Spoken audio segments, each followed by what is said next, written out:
Welcome back to Charity Farms. My name is Teresa, but you can call me T.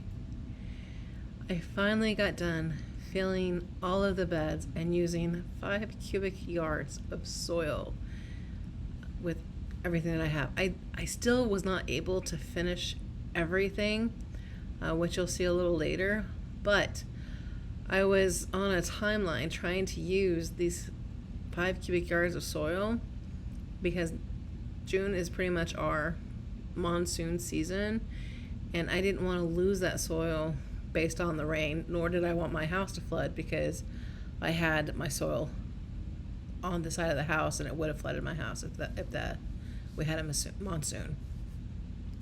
So I was definitely on a timeline to get this done in a timely fashion. I knew in the very beginning I didn't have enough beds or enough locations for everything that I was going to in order to get rid of 5 cubic yards of soil. So I ended up ordering 2 more raised beds, which were 4x8 beds. I had an idea of where I wanted to place them when I ordered them, but you'll see in the video what happened and how I had to reevaluate my thinking process and how we worked around that. I'm also showing you how I fill these beds because these are 4 feet high beds, and 8 feet long. So that's 32 cubic feet. And I don't want to, I'm running lower and lower on soil because I need to fill up these 2 beds. But I'm going to show you how this is done. And then I'm also going to bring you along for everything that I planted because you are with me on how I've started the garden, on creating it and getting it ready to actually prepare for the vegetation that I want to give it. I want to bring you along and see what we're actually growing so you can see everything that's going on with it. So you're going to see everything. I am actually using northwest, east, south descriptions. Makes it a little easier for you to understand because you don't have a variant of how my home is designed, so I can only just help you by using northwest, east, and south. I hope it doesn't confuse you too much when I do it, but I also hope you enjoy the video. Here it is below. So here's what I have so far. This is the brick wall in the back, and on the west and east side I have 2 standing self-watering raised beds along with 2 standing self-watering raised beds on the south side. I have 2 small metal raised beds that are 3x4x1 on the south side as well. Those are the 2 metal containers that you saw in the center of the garden. Behind these, I have a green stalk. So the idea is to get 2 more raised beds where I do not need to bend over to place on either side of the green stalk. I ordered 2 8x4 metal beds. Because we decided to encircle the garden instead to allow our dogs to run around in circles, I'm not able to use the north back brick wall as I originally was. So now I am assembling the beds. It's pretty self-explanatory. You use the same screws for every hole. Now that I have one set up and placed where I would like it, I found it to be too cumbersome to walk around. So now I have a new plan. I am going to move the 8x4 beds up front. Originally, I wanted everything underneath the shade cloth to protect my plants by the time July rolls around. What I will do instead is grow okra on the east and west side of the 8x4 to allow shade for the plants in the center. Once I get all drip systems in and the gates properly placed, I will place an arch in the center of the 2 standing raised beds for more scenery to enjoy when we are outside. There's just one little problem. Right in front of the garden is a hill that I ended up creating when I was working on my ground garden a couple of years ago, and the dirt is concrete. To keep the beds level, I will use a pickaxe and break up the dirt when I want the beds to lay.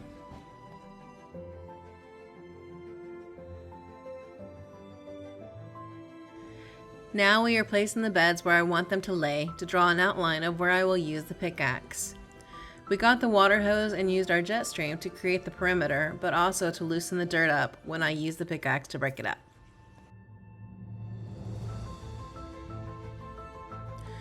The next day, I was able to get one heck of a workout routine and practice my swinging motion as I used the pickaxe to dig a trench on where I want the beds to lay. Whew, my arms were tired by the end of the day. I want them to be about 3 to 4 inches in the ground to give them more stability and also allows me to not have to use so much soil. Believe it or not, I used all 5 cubic yards of soil that I had bought earlier, that truckload that was 12 tons. That is a total of 130 feet.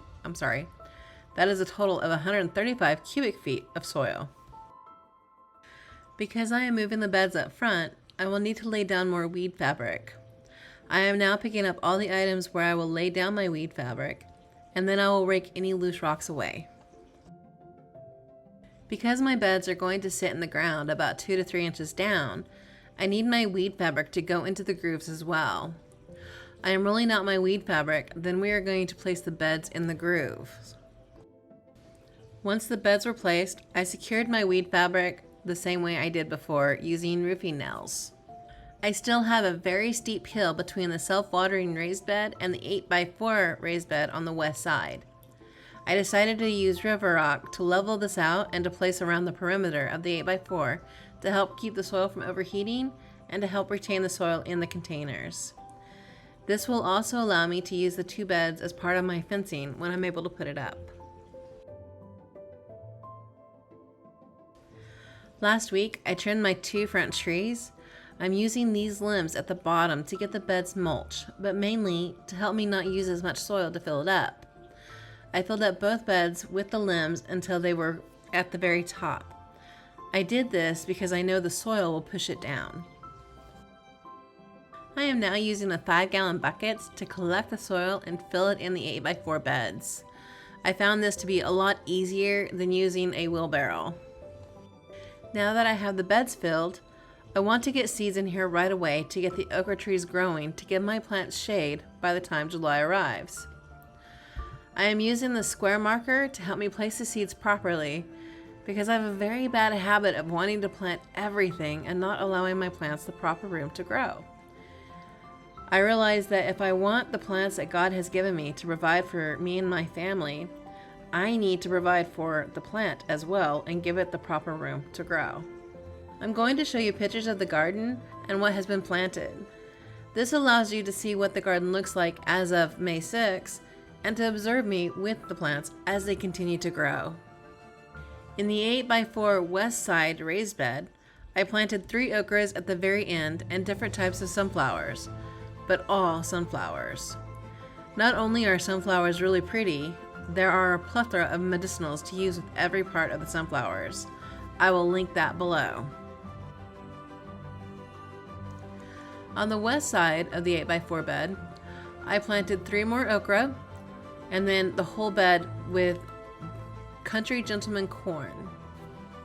The reason why I planted so much corn is because not only can I use this for fresh vegetables when David and I want that for dinner, I can also can it for winter and store it, but you can also use corn silk for medicinal purposes as well, and you can use corn husks for tamales, but also you can use the stems for basket weaving. In this bed on the west side, I planted purple radishes, garbanzo, calypso, and adzuki bush beans. And in the front, I planted Chinese noodle, green, and snake pole beans. On the east side of the same bed, I have red beauty radishes, dragon tongue bush beans, and edamame or soy bush beans. In the front, I have winged pole beans and a kajari melon. In a 10-gallon grow bag to the east of the southwest self-watering raised bed, I have a Kiwana bend melon and a Siamese bitter melon. They both will trellis. On the southeast self-watering raised bed, on the west side of this bed, I have a Long Island pumpkin, a Zappolito squash in the front, and the rest of the half is filled with Violet de Gauley onions. On the west side of the same bed, I have a Big Mac's pumpkin, and in the front I have a Rampicate zucchini, a long white zucchini, pickling cucumber, Mexican sour gherkin, Boston pickling cucumber, and in the center is filled with acatama salad red onions. On the west side of the garden, next to the 8x4 west side bed, is my grapevine and bunching onions. On my northwest side, self-watering raised bed, on the south side of this bed, I have artichoke lobes and Mary Washington asparagus. On the same bed, on the north side, I have gardenias and a different type of asparagus. On my west side small metal bed, I have hot peppers. They are poblanos, Anaheims, Big Gems, Datils, and ají mango. I also have silesios and calendula. On the east side, small metal bed, I have my sweet peppers, which are Lasayas, Corby, Violet Sparkle, Yellow Monster, Mini Bell, and Annata Pino. In the 10-gallon containers, I have Lipstick, Sweet Bonnet, and Havarsky. To the east side of my sweet peppers, I have a caraway herb in a 10-gallon grow bag. To the east side of my caraway, I have hibiscus flower, and in a 10-gallon grow bag, I have oregano. To the east of my garden, between my northeast and southeast self-watering raised beds, I have a Von Sweet cherry, and in the 10-gallon grow bag, I have a Siamese bitter melon and Bulgarian leeks. In the center of my garden, between the northeast raised self-watering bed and the green stalk, on the east side, is one of my mini aloe veras, but I have red Florence onions in there. And to the west of it, I have catnip. Continuing to the west from the catnip is my holy basil and chamomile. My green stalk have strawberries. Continuing on to the west from the green stalk, I have boral honeyberry, aqua honeyberry, and raspberry plants. The banana palm did not survive the summer last year, so I will need to order another one. Moving to the west from the raspberry plant, I have a blueberry and a stevia. Between my northwest and southwest self-watering raised beds, I have more aloe vera, but these have shallots. I also have a Rainier cherry tree. On the east side of my garden, I have an olive tree in a 50-gallon grow bag. North of the olive tree are my 2 apple trees that need to be transplanted. Unfortunately, I ran out of soil. These apples are Pink Lady and Honeycrisp. My dragon fruit sits between my olive and my Pink Lady. To the east side of my house, where I place the 5 cubic yards of soil, are my vining plants. The verde tomatillos are to the north, followed by the purple Cuban tomatillos. Next to that is my jumbo pink winter squash, and the 2 small blue containers are loofahs. Moving south from the loofah is a tomato plant that I did not label, so it is unknown. If I had to guess though, I believe it is a Person sprayless slicer. From the unknown is a Bertino paste tomato, followed by a Peron sprayless slicer. The container next to that is an orange accordion slicer and a fluoridated paste. From the fluoridated paste, moving south, I have a mushroom basket slicer and two containers that have Jersey Devil paste tomatoes. The last 2 containers, which are the furthest south, almost to my south gate, I have 2 containers of fluoridated paste tomatoes. These are the ground cherry tomatoes that I did not want to transplant when I was moving everything around to get my garden started. They started growing in November, believe it or not, and I knew it was a blessing from our Heavenly Father. But as you can see, there is not enough airflow in this, so I will trim and transplant.